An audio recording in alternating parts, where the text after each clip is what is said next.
नूरपुर एक गांव जो दूर से बहुत हसीन लगता था, लेकिन उसके दरख्तों की छांव में एक पुराना राज दबा हुआ था। गांव के बाहर एक खंडहर नुमा मकान था, जिस पर हर तरफ बेलें लिपटी थीं और दीवारों पर हल्का काला धुआं जमा था।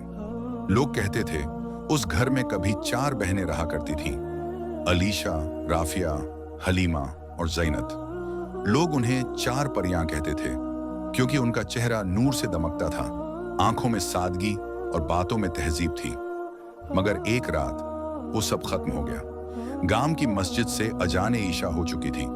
जीनत ने दुपट्टा सिर पर लिया और बाहर निकल गई। उसने किसी से कुछ नहीं कहा, बस सीधा चली गई गांव के पुराने कुएं की तरफ। वो कुआं जिसे गांव के बुजुर्ग कहते थे।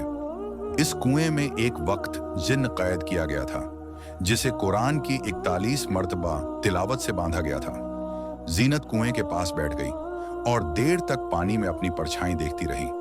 फिर उसने जमीन पर उंगली से कुछ लिखा, अरबी में निकाह, और तभी हवा रुक गई। जब जीनत घर लौटी तो उसकी चाल में ठहराव था, आवाज एकदम बदल चुकी थी। अलीशा ने कहा, जीनत, तू कहां थी? अंधेरा हो गया था। जीनत मुस्कुराई, मगर उसकी मुस्कान में रूह कांप गई। उस रात जब सब सो गए तो जीनत के कमरे से एक अजीब फुसफुसाहट आने लगी। ला तकरबु हाजा, ये जिस्म मेरा है, मेरा। सुबह अलीशा दौड़ते हुए इमाम अब्दुल हमीद के पास पहुंची। उन्होंने कुरान उठाया और जीनत के कमरे में पहुंचे। बेटी, ये शर का असर है। ये वो साया है जो इंसान को बर्बाद करने नहीं, इस्तेमाल करने आता है। उन्होंने तिलावत शुरू की, औजु बिल्लाहि मिनश शैतानिर रजीम। जैसे ही सूरह बकरा शुरू हुई, जीनत ने अपनी गर्दन पीछे मोड़ ली। बंद कर इसे, ये मेरे कान जलाते हैं। अगले 2 दिन तक इमाम रोज आते रहे। कभी सूरह जिन्न, कभी सूरह यासीन और कभी आयतुल कुर्सी की तिलावत जोरों से की जाती। मगर जीनत के लहजे में अब एक मर्द की आवाज गूंजने लगी थी, तुमने उसे कुएं से उठाया, अब वो तेरा है। हलीमा डर के मारे अपना कमरा छोड़ चुकी थी। राफिया ने चुप्पी ओढ़ ली थी और अलीशा, वो अब सिर्फ तिलावत करती रहती थी। गांव वालों ने आना जाना बंद कर दिया। और फिर एक दिन जीनत गायब हो गई। सिर्फ उसके कमरे में एक लकीर खींची गई थी, जो किसी जिन्नात की जबान में लिखी थी, मुल्की मिरीन, खदमत कबूल कर ली गई है। जीनत गायब हो चुकी थी। कमरे की दीवार पर उभरी हुई लकीरें अभी भी ताजा थीं। एक लकीर अरबिक में थी, मुल्की मिरीन। कहा जाता है कि यह नाम जिन्हों के राजा का है, वो जिन्न जो औरतों के जिस्म से खेलता नहीं बल्कि निकाह करता है। अलीशा, जो सबसे बड़ी बहन थी, सदमे में थी। उसने 70 बार सूरह बकरा पढ़ी, घर को धूनी दी और हर कोने में नमक छिड़का, मगर जो जा चुका था वो लौट नहीं रहा था। तीसरी रात हलीमा के गले में जो कुरानी ताबीज था, वो अचानक खुद ब खुद फट गया। और उसी रात उसने सपना देखा, एक आदमी जिसकी आंखों में कोई सफेदी नहीं थी, सिर पर इमामे जैसा कुछ था, मगर उस पर लिखा था मुल्की मिरीन। वो बोल रहा था, अब अगली तू है। हलीमा चीखते हुए उठी। अलीशा ने उसे संभाला और वो बस इतना कह पाई, वो अब मुझे देखता है। अलीशा ने दोबारा इमाम अब्दुल हमीद को बुलाया, मगर उन्होंने दरवाजे से ही मना कर दिया। बेटी, अब ये मामला इंसानी नहीं रहा, ये कुएं का जिन्न है और उस पर सिर्फ वही कुरान असर करता है जो बिना खौफ के पढ़ा जाए। मैं सिर्फ इमाम हूं, वली नहीं। अब इसे रोकने के लिए अल्लाह के किसी बंदे की तलाश करो जो वली अल्लाह हो। अगली सुबह जब राफिया कमरे की सफाई कर रही थी, उसे जीनत के गद्दे के नीचे एक पुराना सफेद कागज मिला। उस पर अजीब सी दुआ लिखी थी, या मुल्की मिरीन, अब्दियत अता कर, औरत तेरी खिदमत में है। और नीचे लिखा था, ये दुआ पढ़कर जो कुएं में देखेगा वो उसकी आंखों से निकल नहीं पाएगा। रात का दूसरा पहर शुरू हुआ। हलीमा अचानक हंसने लगी, मगर उसकी आंखों से आंसू बह रहे थे। उसने कहा, अलीशा, राफिया, मैंने उसे देखा, वो बहुत हसीन है। उसने मुझसे कहा, तू भी परियों में से है। अलीशा तिलावत पढ़ती रही, मगर हलीमा अब पलंग पर उल्टा लेटी थी और अपने नाखूनों से दीवार पर कुछ खरोंच रही थी। दीवार पर उभरा, निकाह मुकम्मल। हलीमा की हालत बिगड़ गई। इमाम ने घर आने से मना कर दिया। अलीशा अकेले बैठकर तिलावत करती रही, सूरह नास, फलक, बकरा, यासीन, सब कुछ।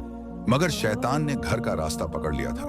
हलीमा अब खाना नहीं खाती थी, रातों को सराहने बैठकर कहती थी, उसने मुझसे कहा है जब तू कुरान रोते हुए पढ़ेगी मैं ज्यादा करीब आऊंगा। हलीमा भी अब साया बन चुकी थी।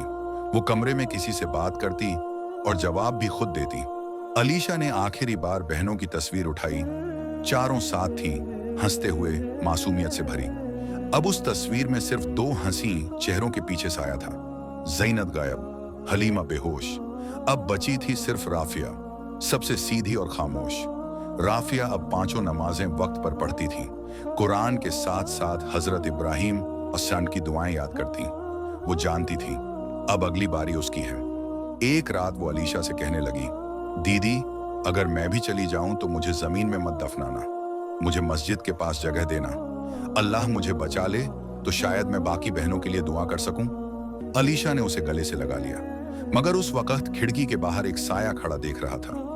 दूसरे दिन एक अजीब बुजुर्ग औरत घर आई, चेहरे पर झुर्रियां, हाथ में लकड़ी की छड़ी और आंखों में रोशनी।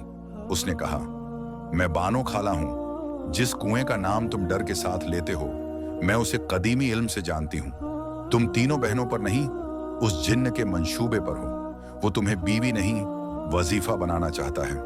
राफिया कांप गई। वजीफा? हाँ, बानो खाला बोली, वो तुम्हारी रूह को बांधना चाहता है ताकि अगले 100 साल वो तुम्हारे जरिए और लड़कियों को खींच सके।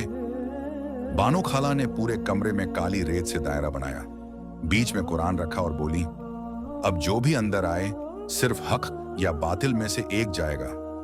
रात को 12 बजे अचानक कमरे में तेज हवा चली, कुर्सी गिर गई, दरी उड़ने लगी और एक साया उस दायरे में घुसने की कोशिश करने लगा। अलीशा ने आयतुल कुर्सी पढ़ी, राफिया ने सुरहनास और बानो खाला ने सिर्फ एक अल्फाज कहे, या काहिर या जबार या मुंतकिम। साया बोला, राफिया तू खुद तौबा के करीब है, चल मैं तुझे लैलतुल कद्र जैसी रात दूंगा, तेरी तिलावत पर ताज पहनूंगा, मगर एक शर्त है, तुझे अपनी जुबान मुझे देनी होगी। राफिया रो पड़ी, मैं अल्लाह की हूं, मैं सिर्फ उसी की रहमत की तलबगार हूं। साया बोला, ठीक है, फिर तेरा इम्तिहान लंबा होगा। और हवा सन्नाटा बनकर बाहर निकल गई। रात गहराती जा रही थी। बानो खाला ने साफ कहा, अब ये कोई मामूली साया नहीं रहा, अब ये मुल्क की मिरीन का नसब बनाना चाहता है। अलीशा ने पूछा, नसब? बानो बोली, मतलब वह रूहों का खानदान बनाना चाहता है, इंसान और जिन्न के दरमियान ऐसा रिश्ता जो किसी वक्त की कयामत तक चले। अब राफिया को खुद को नहीं, अपनी बहनों की रूहों को भी आजाद कराना था। अचानक गांव के पुराने कुएं से आवाज आई, ला इलाहा ला आह। अलीशा दौड़ती हुई बिस्तर से उठी। राफिया कमरे में नहीं थी और उसकी कुरान की किताब फटी हुई जमीन पर पड़ी थी। बानो खाला ने आंखें बंद की। वो अब कुएं में उतर गई है। राफिया कुएं के अंदर उतरी, हाथ में सिर्फ एक पोटली जिसमें नमक, काले धागे और एक छोटा सा कुरान था। नीचे उतरते उतरते उसे एक आवाज सुनाई दी, राफिया देख, मैं तेरी बहन ज़ीनत हूं, मुझसे मत डर। राफिया कांप गई, मगर वो जानती थी जिन्न इंसान की सबसे प्यारी चीज की शक्ल लेकर फुसलाता है। कुएं के तल पर राफिया को एक पत्थर की किताब मिली। उसमें अरबी में लिखा था, निकाह मुतल्क मुल्की मिरीन और ज़ीनत बिनते हफीज। निकाह मुतल्क हलीमा बिनते हफीज। और अब खाली जगह थी, निकाह मुतल्क। अब अगला नाम राफिया लिखा जाना था। ऊपर बानो खाला ने पूरे आंगन में कुरान के 7 हिस्से खोल दिए। हर हिस्से पर एक दिया जलाया और एक बच्चा बिठा दिया। हर दिया बुझा तो समझना वो जिन्न अब पूरी ताकत में आ चुका है। रात के 3:30 पर पहला दिया बुझा, फिर दूसरा, फिर तीसरा और जमीन हिलने लगी। कुएं के आखिरी हिस्से में राफिया को जमीन में आधी दबी हुई ज़ीनत मिली। उसकी आंखें लाल थीं, मगर चेहरा बुझा हुआ। राफिया मुझे निकाल ले, मैं मर नहीं रही मगर जी भी नहीं रही। उसने मुझसे निकाह किया लेकिन मेरी रूह को जंजीर से बांध दिया। राफिया रो पड़ी।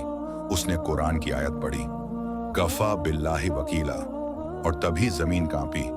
एक जोर की गरज के साथ मुल्की मिरीन सामने आया। मैंने तेरी बहनें ली क्योंकि उन्होंने मुझे खुद पुकारा था।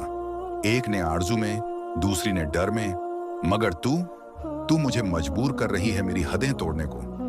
राफिया ने साहस से कहा, मेरा जिस्म तेरा नहीं, मेरी रूह अल्लाह की है और मैं तुझे अल्लाह के नाम से बांधती हूं। औज़ु बिल्लाहि मिनश शैतानिर रजीम। जिन्न कांपने लगा।